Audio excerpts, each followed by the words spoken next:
CPIM Kothamangalam area സമ്മേളനം തുടങ്ങി. November 20 മുതൽ 22 വരെ നടക്കുന്ന സമ്മേളനത്തിൽ 11 ലോക്കൽ കമ്മിറ്റികളിൽ നിന്നും 135 പ്രതിനിധികളും 21 ഏരിയ കമ്മിറ്റി അംഗങ്ങളും ഉപരി കമ്മിറ്റികളിൽ നിന്നും 5 പേരും പങ്കെടുക്കുന്നുണ്ട്.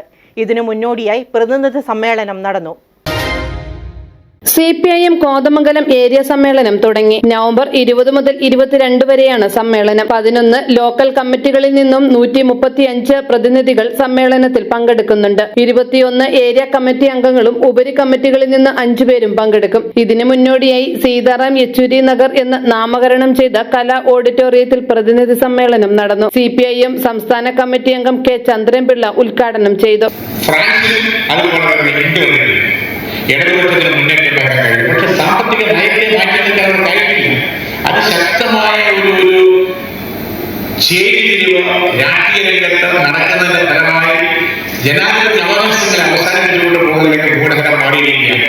ഈ കാലഘട്ടത്തിൽ ഒരു പ്രത്യേകത ലോകം വികസിപ്പിച്ചെടുത്ത ജനാധിപത്യ അവകാശങ്ങൾ ഇല്ലാതാക്കാൻ മൂലധനം പ്രത്യേകമായി നടപടികളുമായി മുമ്പോട്ട് പോകുന്നതാണ്.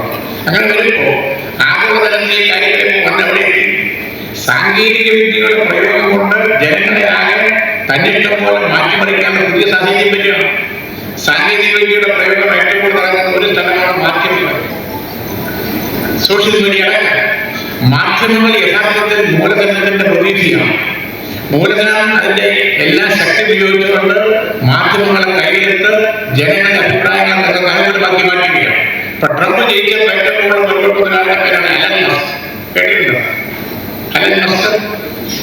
ലോകത്തിലെ ഏറ്റവും സമ്പന്നൻ മാത്രമല്ല, ഏറ്റവും വലിയ വ്യവസായ ഉടമയാണ്. PM മുഹമ്മദ് അലി അധ്യക്ഷത വഹിച്ചു. KK ഗോപി പതാക ഉയർത്തി. നേതാക്കളായ KK Sivan, Antony John, PM Majeed, Sindhu Ganesan, CPS Balan, PM Ashraf, Babu Varghese, KM Pareed, PN Kunjumon, Rasheeda Saleem, CP Muhammad തുടങ്ങിയവർ പങ്കെടുത്തു. 22 വൈകിട്ട് 4 കോതമംഗലം ചെറിയ പള്ളിത്താഴത്ത് നിന്ന് തങ്കളത്തേക്ക് പ്രകടനവും ചുവപ്പ് സേന പരേഡും തുടർന്ന് പൊതുസമ്മേളനവും നടക്കും. കോടിയേരി ബാലകൃഷ്ണൻ നഗർ എന്ന് നാമകരണം ചെയ്ത തങ്കളം ലോറി സ്റ്റാൻഡിൽ പൊതുസമ്മേളനം DYFI അഖിലേന്ത്യാ പ്രസിഡന്റ് A. റഹീം ഉദ്ഘാടനം ചെയ്യും. Media 60 കോതമംഗലം.